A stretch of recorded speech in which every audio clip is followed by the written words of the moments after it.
Ahoy, mates! Today we're gonna talk about the miracle of cinematography and creativity. The successful adaptation of One Piece manga and anime into live action. Courtesy of your second favorite subscription platform. I know. I was just as surprised as you at how good this story was. Stick with me and I'll explain how they did it. It definitely helped that Oda-sensei, the creator of One Piece, was there every step of the process like a guard dog, making sure Netflix did not transform this into another quick cash grab. However, I want to approach this series from a different angle. More precisely, I intend to explore the great work the showrunner, set designers, and actors did in making this breathtaking universe come to life on the big screen. First, we need to talk about what exactly One Piece is, followed by an in-depth analysis of the cinematography and incredible practical and digital effects that made it a worthy addition to its manga and anime counterparts. Oh, and spoilers ahead, matey. One Piece is a journey of a young man called Monkey D. Luffy and his pirate crew who set sail to find the hidden treasure of the late pirate king Gold D. Roger, the One Piece. This is an extreme oversimplification of the series that started in 1997 with over 1,000 manga chapters and the same amount of anime episodes, and according to the creator, it still has at least 10 to 15 years more content in it. The fanbase is fiercely loyal, and the manga still continually shows up as the best-selling comic book series, regularly outselling Batman, Spider-Man, and even Naruto. With this amount of extreme pressure, how exactly did the set designer and cinematographers translate the universe of One Piece to the small screen? Bringing a 2D anime to the third dimension is no easy task. Preparations had to begin months before the camera started rolling. According to cinematographer Nicole Hirsch Whitaker, the first step was making a lookbook, followed by real-world testing and experimenting with the set designers and visual effects artists. If you're curious what's the real difference between a cinematographer and a camera operator, make sure to check out our ever-growing catalog of videos for a detailed breakdown of every position on the film set. In the pre-production phase of the live-action remake, both the manga and animated series were of tremendous value. In every One Piece volume, there was an SBS section where Eiichiro Oda answered questions from the fans. These contained incredibly valuable information, such as character heights, detailed ship designs, and even quiet, uncomfortable sex-related discussions. Let's also not forget the original manga was in black and white, so when it came to color references besides the anime, the One Piece Color Walk Artbook series was a real godsend for the set, costume, and VFX department. You may never heard of Ingenuity Studios, but for sure you have seen their work in blockbusters such as You, A Star Was Born, or Get Out. And yes, you've guessed it. They are also the creative powerhouse behind One Piece's incredible visual effects. Overall, they toned down the silliness. One Piece is known for its insane character proportions, designs and actions that would look absolutely insane in live-action format, and even impossible in some cases without transforming the whole show into something grotesque. The wacky character expressions and famously weird laughs the series was known for was also scrapped. But to balance it out, they made the world more immersive and vibrant by crafting a brand new set for every episode. This ship is amazing. The manga had a medieval-style world. The Netflix adaptation, however, takes a more modern approach. It replaces candlelights with actual light bulbs and cleverly placed neon lights. The original manga and anime achieved legendary status due to their incredible world building and locations. When it comes to the live-action adaptation, massive full-size sets such as the Going Merry or the Baratie provide the space for incredible practical effects, lighting setups, and camera movements. Also, the attention to detail and the depth of these sets are truly incredible. For example, did you notice that Buggy's circus tent is made out of old sails from his ship? Getting as close to the desired look in camera as possible was #1 priority for the camera department, so practical effects and interactive sets were used whenever possible. We could talk about these individual set pieces for hours and hours, as they are beautiful marvels of engineering and creativity. Hello. Because of the nature of the show and the special abilities of the characters, using VFX is unavoidable. Yet with the help of an all-star stunt department, the core of these fight scenes and choreography was actually acted out in real life. Action is a very important part of anime culture, and the way anime deals with the fight scenes is a bit different than the live action. Traditionally, action is bombastic with characters shouting the names of effects out loud and the universe exploding and restructuring around them, becoming a weapon itself. However, this can look very silly in live action, even with the best CGI available. The live action adaptation took a different direction. It combines the technical spectacle of martial arts films like Kung Fu Hustle and The One, instead of the slow-paced emotional battles anime is famous for. The perfect scene to illustrate this is the crew's fight against Axe-Hand Morgan. And they did something extra too. See how Luffy, the captain, bounces around the fight using his body to take hits for his crew.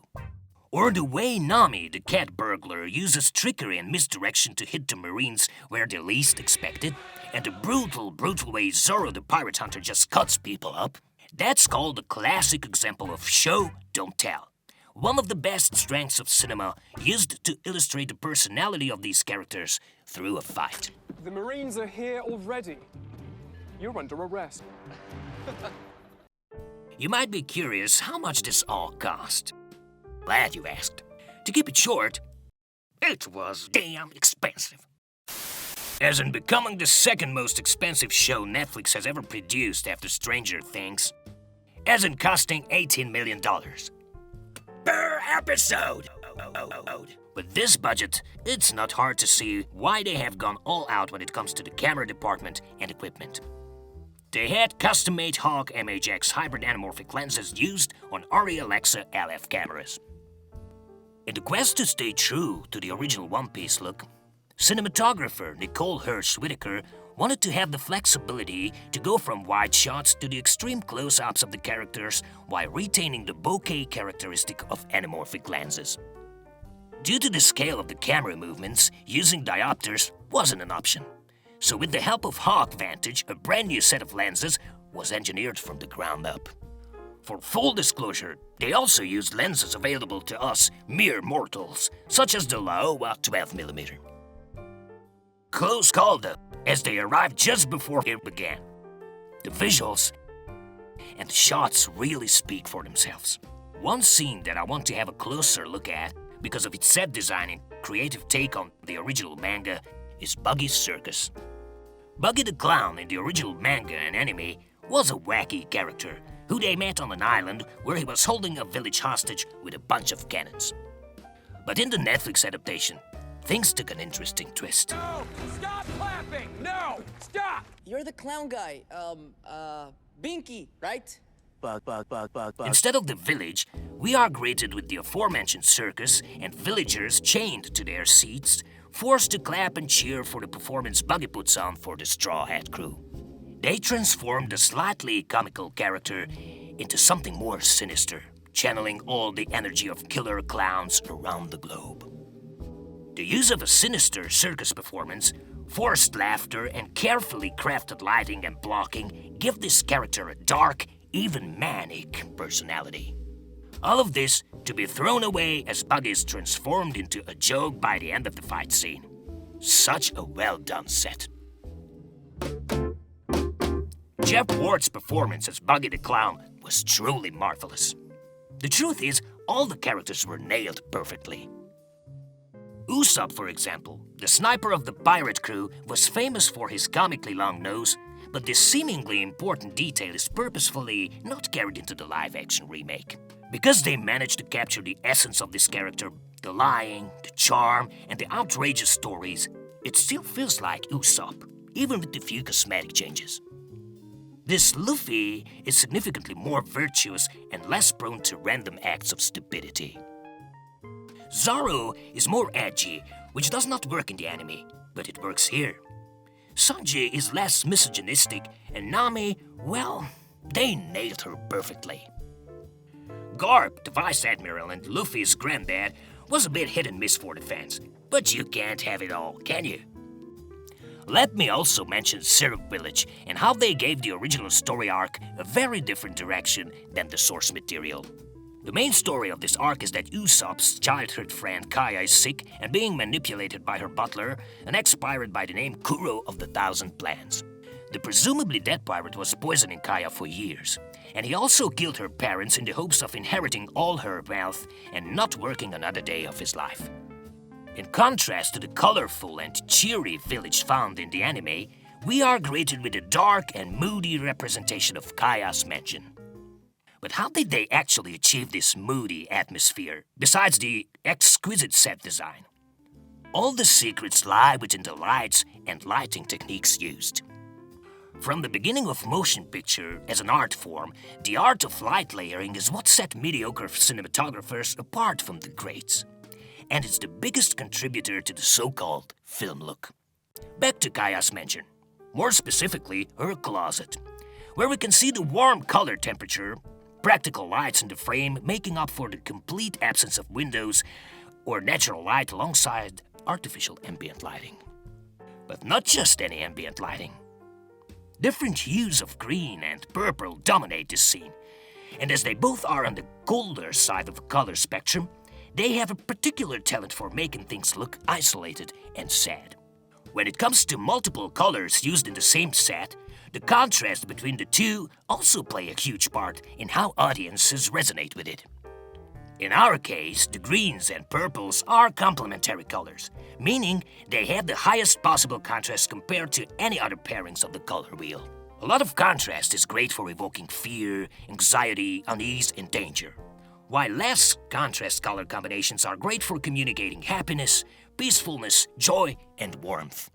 Using close-up and long shots of the almost liminal-looking halls of the mansion creates a claustrophobic atmosphere. Oh, Miss Kaya. Kaya? And the expectation of a cheap jump scare that never comes constantly builds suspense and tension, something that the anime format could never achieve to this degree. Just look at this scene, reminiscent of something straight out of Nightmare on Elm Street. Truly, they have made lots of improvements to this story arc. They also made every fan's dream come true. The amount of blood and gore needed to be fine-tuned as well. The source material never swayed away from blood, but seeing a black and white drawing that we need to imagine as blood, or seeing Nami stab herself and bleed for real, just hits differently. Or Sanji's backstory.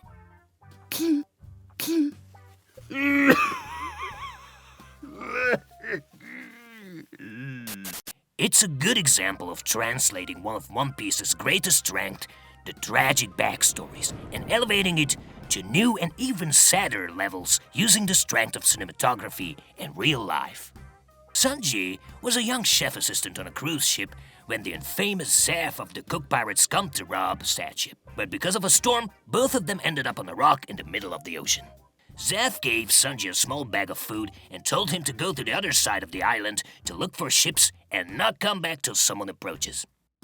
To convey the power and hierarchical difference at the beginning of this scene, we see Zeff from a low camera angle, making him look like a giant compared to Sanji, who is looked down upon. Once Sanji returns to Zeff, desperate for some food, we are presented with a major plot twist as we find out that Zeff caught and ate his own leg and left all the food with the young Sanji. This selfless act represents a major step in the development of both characters and is conveyed through the visuals as well. Zeff is placed on the left side of the frame with the same viewing direction, leaving minimal negative space between his eyes and the edge of the frame, implying that he has nowhere to go, nothing to look forward to. If you are involved in filmmaking in any capacity, you are probably familiar with the 180-degree rule. But just in case you live under a rock, here is it explained in 15 seconds.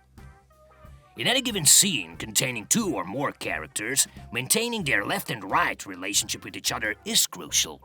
This guideline suggests establishing an imaginary line between them and keeping the camera on one side of this line, creating a 100-degree rule for visual continuity. After the gruesome revelation, both Zeff and Sanji look to the left of the frame, meaning their eyesights are not intersecting, further accentuating the feeling of isolation and hopelessness. Remember how at the beginning of the scene we had to look up to Zev because of the framing? As he slowly comes to terms with his situation and mortality, we are greeted with a camera angle placed well above his eyeline, making him appear smaller and way less menacing. I still shudder remembering the scene. Let's discuss the part that the live action gets the most critique for, and the weakest part, the CGI. One Piece is a world where Rubbermen could exist along with Fishmen and snails that also function as telecommunication devices. Some of these wacky abilities and moves don't translate that well into live action, even if they had the budget of the Avengers. And it shows. Some of Luffy's stretches look a bit wonky. The Fishmen don't look as scary in live action as they did in the source material, and they tried their best to make them an even bigger threat. Heck, some of the characters in the Fisherman arc, like Hachi, were taken out altogether, but it was probably for the best. Animating his extra arms would probably double the budget of this already expensive show. Do you know what is also expensive as fuck? Running an underground YouTube studio, so please consider subscribing so we can hit 1,000 subscribers before the next Tyler Perry movie comes out. Now, back to One Piece. If you pay close attention, or for some strange reason you still read IMDb, you can even see some mistakes that made it into the final cut. Like Zoro's sword hilt bending when he rolls in the ground in the Captain Morgan fight. Even with all this, I'm very proud of the camera crew and the whole production team of One Piece. They try to avoid VFX as much as a show of this caliber can, and do practical effects, tightly choreographed fight scenes, close-ups, and clever camera work to convey the essence of these characters as much as they could. The best part is that you don't need $1 million budget to take advantage of the majority of these techniques. Just make sure to educate yourself in the immersive art of visual literacy and basic camera movement, instead of simping in front of TikTok and ordering Domino's for the 3rd time this week. Regardless if you just decided to pick up a camera and start shooting, or you've been in this industry longer than Nicolas Cage, make sure to use one of our professional camera stabilizing grab bags for smooth and organic footage without any of the neck pain. Now it's time to say goodbye in search of the one cheese. Don't forget to like and subscribe.